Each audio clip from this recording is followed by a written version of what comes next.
2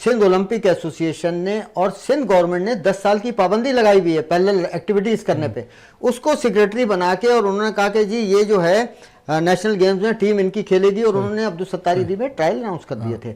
लेकिन हमारी टीम खेली, हमने जो सिलेक्शन किया था, कुछ लड़कियां कराची की उन्होंने रोकी और सिंध की, जिसकी वजह से और अच्छी टीम बनती, उसके बावजूद सिंध ने ब्रॉन्ज मेडल हासिल किया और वापडा जैसी नंबर 1 टीम से एक एक गोल से मैच ड्रॉ किया, फुल मैच। चलिए, बड़ी अच्छी बात है। अच्छा, बिल्कुल आखिरी लम्हाते हैं हमारे, मुख्तसर पाकिस्तान क्रिकेट टीम जो थी अंडर 19, उसने यूएई में जनाब भारत को हरा के, आप देखें, अंडर 19 एशिया कप जीता। समीर मिन्हास ने बेहतरीन परफॉर्मेंस दी बैटिंग में और बॉलिंग में, अली रज़ा ने, और मेंटोर जो थे वो आपके सरफराज से। मुख्तसरन बताइएगा ये जो कामयाबी है कितना मतलब बूस्टअप होगा खिलाड़ियों के लिए, नेशन को एक खुशी दी इन्होंने।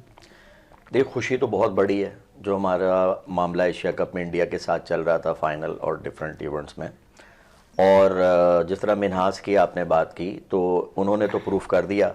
आगे यही फेडरेशन, सदर और मुख्तलिफ अहदेदारान का काम है कि वो आगे पिक करें इन लोगों को। सही। लेकिन टू बी ऑनेस्ट, जैसे कि अभी गुलफराज भाई जिक्र फरमा रहे हैं कि अदालतों के मामलात हैं और दूसरी चीज़ें हैं, याद रखिएगा ये चीज़ें सुनकर भी खिलाड़ी टूट जाता है। सही। फिर परफॉर्मेंस रह जाती है पीछे और वो जहनी तौर पर उस तरह खेल नहीं पाता। तो मैं ये दुआ करूँगा कि इनको कैच किया जाए।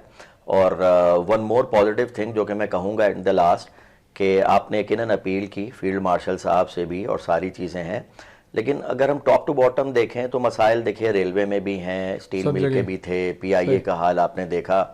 तो ये जब मुकम्मल एक इसको हम कहते हैं गैंग्रीन कैंसर, ये कैंसर है, ये कैंसर का भी इलाज पैनाडोल से नहीं होगा, वो हिस्सा ही काट के निकालना पड़ेगा। सही। अच्छा गुलू भाई, वक्त जो है तकरीबन खत्म हो गया। मुख्तसरन मतलब कोई ऐसी बात हॉकी के हवाले से या कोई भी आप बयान कीजिए, फिर उसके बाद देखें। हम तो ये कहते हैं कि 1 मिनट है हमारे पास। हमारे पाकिस्तान हॉकी फेडरेशन जो कर रही है अपनी जगह, लेकिन जो सूबाई एसोसिएशन हैं, जो जिन लोगों के पास इख्तियार है, उनको ग्रास रूट लेवल पे काम करना चाहिए और बच्चे निकालने चाहिए और हॉकी को प्रमोट करना चाहिए। जब बड़ी तादाद में क्वालिटी होगी प्लेयर्स की, क्वांटिटी होगी, तो उसमें से क्वालिटी निकल के आ जाएगी और इंशाल्लाह पाकिस्तान की हॉकी एक दफ़ा फिर अपने ट्रैक पे आएगी इंशाल्लाह ताला। जी हसन जावेद साहब, मैं आखिर में यही कहूँगा कि हमेशा आपके प्रोग्राम में आऊँ या टीवी में किसी मॉर्निंग शो में हूँ, एक ही जुमला कहता हूँ कि कुरान शरीफ तर्जुमे से पढ़ें, समझें। जब हम सब इंशाल्लाह समझना शुरू कर देंगे तो हॉकी और क्रिकेट क्या, हम हर फील्ड में ऊपर निकल जाएंगे। बहुत शुक्रिया हसन जावेद साहब, आप तशरीफ़ लाए। इंशाल्लाह आइंदा भी आपको दावत देंगे। और गुलफराज भाई, बहुत शुक्रिया, आप तशरीफ़ लाए। अभी अमेरिका से आए थे, हमने फ़ौरन आपको बुला लिया, आपका बहुत शुक्रिया। इंशाल्लाह आइंदा भी आपको दावत देंगे। तो नाज़रीन, ये था हमारा आज का प्रोग्राम। यकीनन आपको ये प्रोग्राम पसंद आया होगा। हमको इसकी फ़ीडबैक ज़रूर दीजिएगा और इंशाल्लाह ताला अगले हफ्ते किसी नई शख्सियत या नई शख्सियात के साथ एक मरतबा फिर आपकी खिदमत में हाजिर होंगे। उस वक्त तक के लिए रियाज़ुद्दीन को इजाज़त दीजिए। अल्लाह हाफिज़।